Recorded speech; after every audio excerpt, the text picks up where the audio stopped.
Hello guys, you're welcome back, and still TechChris here.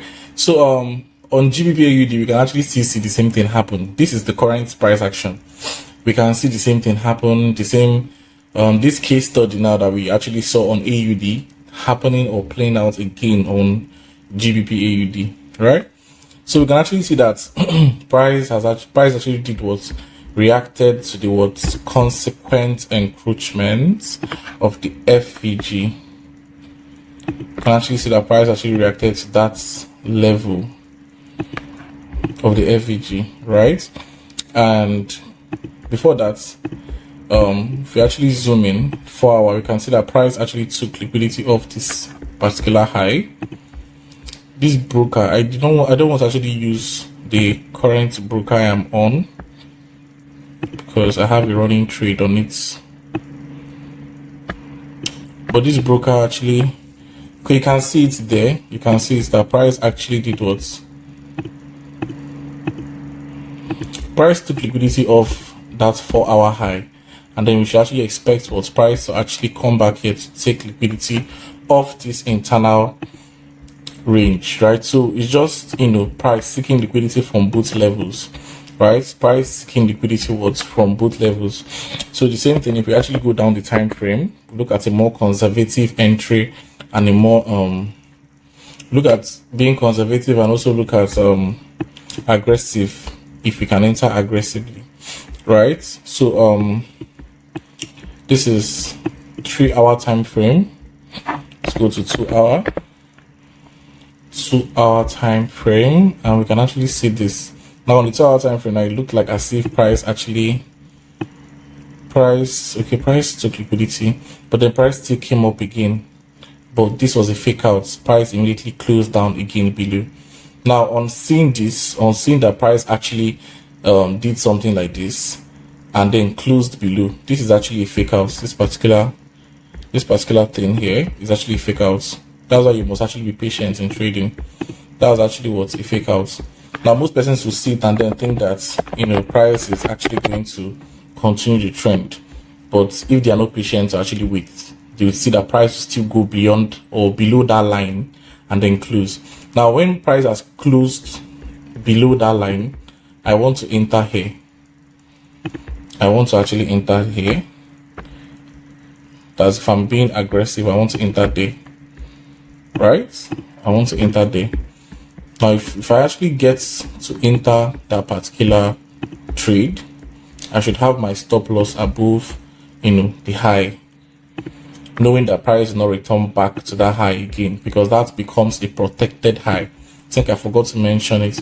When price takes liquidity off a level, that level automatically becomes a protected level. When price takes liquidity off a level, that level becomes automatically what? Protected level.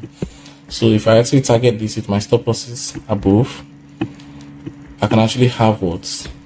A very clean 8 hour trade, right? A very clean 8 hour trade that took less than a day to actually play out, right? A very clean 8 hour trade. So but if we actually want to look at a more conservative entry, we should actually be seeking other blocks, right? From the, if I actually check the 1 hour,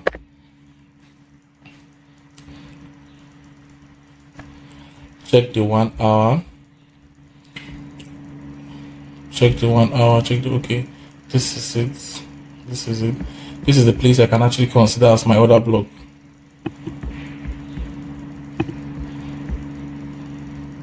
We can see that price did not even get to that particular place. So if we had actually picked our other block, from this particular, price may not actually get back to that place again, right? If you had actually just picked from the 1 hour time frame, but I think on the 2 hour time frame, on the 3 hour time frame, it was very clear. You could actually just pick this indecision candle. Just be using decision candle as the other block, and then when price actually did this, price closed below, came back, picked the other block, and then boom, right? This is a more conservative entry. waiting for another block. But you need to be very careful, because when price does this, it is always, the reversal is always very erratic. It just wants to dump the other way, right? The reversal is always what's very erratic, so it may not even give you time. If your other block is not right, it may not even return back to your other block or whatnot. So it's always what's very, very erratic. Now, let's say you did not actually get the chance to actually enter that particular trade, right from there. Now, if you've actually been following my threads and you've actually been very much attentive, you realize that you can actually still get an entry here. This is a breaker block. You can actually get an entry there, right? For those persons who actually trade lower time frames, you can actually come down to the 15 minutes and check if you can actually find, your change of character or whatnot there. This was what I was actually saying about change of character. Most of you be waiting for change of character, price to do what it wants to do, and then boom, we're on our way. So 3 minutes, let me see if I can actually find change of character for those persons who trade it. 3 minutes, still no change of character. Can see what price did. Most times price doesn't even leave any confirmation behind.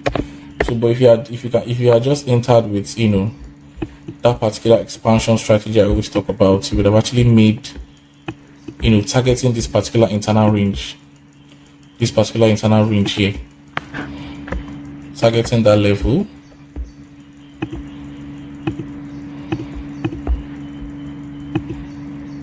right? Targeting that level, should actually see very, very good RR trade, a very good RR trade, possibly 1:5 or 1:4, right?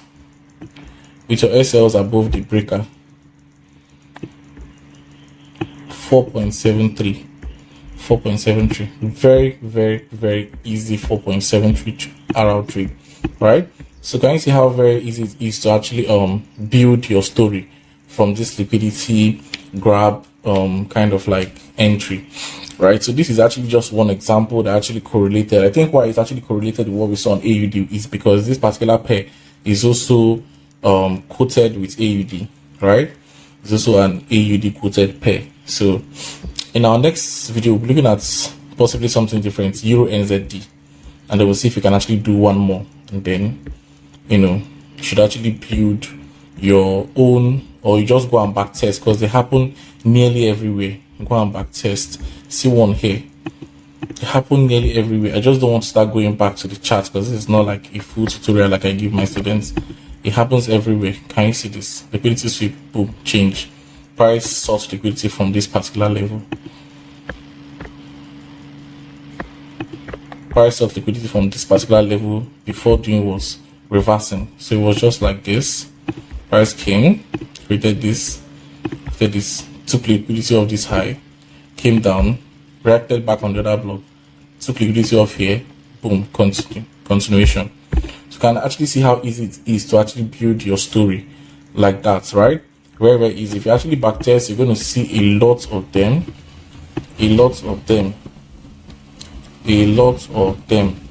right? A lot of them. So just do your backtesting and tell me what you could actually find. Look at one here. There's one here as well. So guys, now next video we're looking at something very more interesting than we're looking at here Euro NZD. Sorry, looking at Euro NZD and actually see if we could actually like make out something from it. Right? Looking at Euro NZD. For this particular one, some persons will be waiting for their entries here. That's the retail people. Why the SMC people would have seen the liquidity grab that happened on the 1 hour, right? Would have seen the liquidity grab that happened on the 1 hour, and they would have taken their entries from there and rode this trade to profits, right? So that'll be all for today for this particular video, guys. In our next video, we're looking at one more example and then we'll call it a day, right? Call it a day. I'll see you guys in the next video.